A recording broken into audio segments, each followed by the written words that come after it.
জাতীয় নাগরিক পার্টির আহ্বায়ক নাহিদ ইসলাম জানিয়েছেন ৭১ ও ২৪-এর দালালদের বিরুদ্ধে ঐক্যবদ্ধ আছেন তারা। সকালে জাতীয় স্মৃতিসৌধে জাতির সূর্য সন্তানদের প্রতি শ্রদ্ধা নিবেদন শেষে একথা জানান তিনি। বলেন, ৫৪ বছরে বারবার জনগণের সাথে প্রতারণা করা হয়েছে। সাম্য ও মানবিক মর্যাদার পরিবর্তে দেশে ফ্যাসিবাদ প্রতিষ্ঠা করা হয়েছিল। সেই ফ্যাসিস্ট শক্তি এখন দেশকে অস্থিতিশীল ও নির্বাচন বানচালের চক্রান্ত করছে।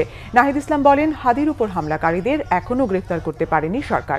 পুলিশের উপর নির্ভরশীল হয়ে থাকলে জীবন নিরাপদ থাকবে না বলে মন্তব্য তার। জাতীয় নির্বাচনের দিন গণভোটে হ্যাঁ এর পক্ষে গণজোয়ার তৈরিতে এনসিপি প্রার্থীরা কাজ করবেন বলেও জানান নাহিদ ইসলাম।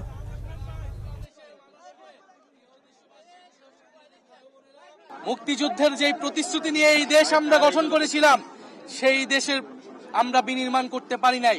এদেশে না সাম্য প্রতিষ্ঠা হয়েছে, না মানবিক মর্যাদা, না সামাজিক সুবিচার প্রতিষ্ঠা হয়েছে, বরঞ্চ এই দেশে ফ্যাসিবাদ কায়েম করা হয়েছিল। সেই ফ্যাসিবাদের বিরুদ্ধেই ২০২৪ সালের গণ অভ্যুত্থান এবং গণবিপ্লব সংঘটিত হয়েছিল। আমরা মনে করি ৪৭ থেকে ৭১, ৭১ থেকে ২৪ যে ঐতিহাসিক লড়াই এই বঙ্গ জনপদের মানুষ করেছে, সেই লড়াই উত্তরসূরি আমরা সেই লড়াইকে ধারণ করে সামনের দিকের বাংলাদেশ আমরা বিনির্মাণ করতে চাই।